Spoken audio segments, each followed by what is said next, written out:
തരൂരിന്റെ നേതൃത്വത്തിൽ ഇന്ത്യൻ സംഘം എത്തി. പാക് അനുകൂല നിലപാട് തിരുത്തി കൊളംബിയ. പാകിസ്ഥാനെ പിന്തുണയ്ക്കുന്ന പ്രസ്താവന കൊളംബിയ പിൻവലിച്ചത് തരൂരിന്റെ നയതന്ത്രത്തിൽ. ശശി തരൂരിന്റെ നേതൃത്വത്തിലുള്ള പ്രതിനിധി സംഘം ഇന്ത്യൻ വാദങ്ങൾ വിശദീകരിച്ചതിന് പിന്നാലെ ഓപ്പറേഷൻ സിന്ദൂറിലെ പാക് അനുകൂല നിലപാട് തിരുത്തി കൊളംബിയ. ഓപ്പറേഷൻ സിന്ദൂറിൽ കൊല്ലപ്പെട്ട പാകിസ്ഥാൻകാർക്ക് നേരത്തെ കൊളംബിയ അനുശോചനം അറിയിച്ചിരുന്നു.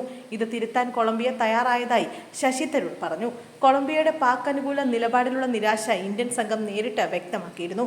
ഇതേ തുടർന്നാണ് കൊളംബിയ തിരുത്തൽ വരുത്തിയത്. യുഎസിലെ മുൻ ഇന്ത്യൻ അംബാസിഡറും BJP നേതാവുമായ തരൺജീത് സിംഗും ഇക്കാര്യം സ്ഥിരീകരിച്ചു. കൊളംബിയയുടെ വിദേശ സഹമന്ത്രിയുമായി ഇന്ത്യൻ സംഘം കൂടിക്കാഴ്ച നടത്തിയിരുന്നതായി തരൺജീത് സിംഗ് പറഞ്ഞു. ഓപ്പറേഷൻ സിന്ദൂറുമായി ബന്ധപ്പെട്ട് അവരുടെ ശ്രദ്ധയിൽ വരാത്ത ചില കാര്യങ്ങൾ ചൂണ്ടിക്കാട്ടാൻ ഇന്ത്യൻ സംഘത്തിനായി എന്നും തരൺജീത് സിംഗ് പറഞ്ഞു. ഇന്ത്യൻ നിലപാട് വിശദീകരിച്ചതിനെ തുടർന്ന് പാക് അനുകൂല നിലപാട് പിൻവലിക്കാൻ കൊളംബിയ തയ്യാറായതായി തരൂർ വ്യക്തമാക്കി. വിദേശകാര്യമന്ത്രി റോസ ലൊയാൻഡോ വലാവിൻസിയോയുമുള്ള കൂടിക്കാഴ്ചയ്ക്ക് ശേഷമാണ് തരൂർ ഇക്കാര്യം അറിയിച്ചത്. കഴിഞ്ഞ 2 ദിവസമായി കൊളംബിയയുടെ ഉന്നത ഉദ്യോഗസ്ഥരുമായി ഇന്ത്യൻ സംഘം കൂടിക്കാഴ്ച നടത്തി വരികയായിരുന്നു. ഭീകരതയോട് ഒരു വിട്ടുവീഴ്ചയുമില്ലാത്ത നിലപാടാണ് ഇന്ത്യ അവരെ അറിയിച്ചതെന്ന് സംഘാംഗങ്ങൾ പറഞ്ഞു.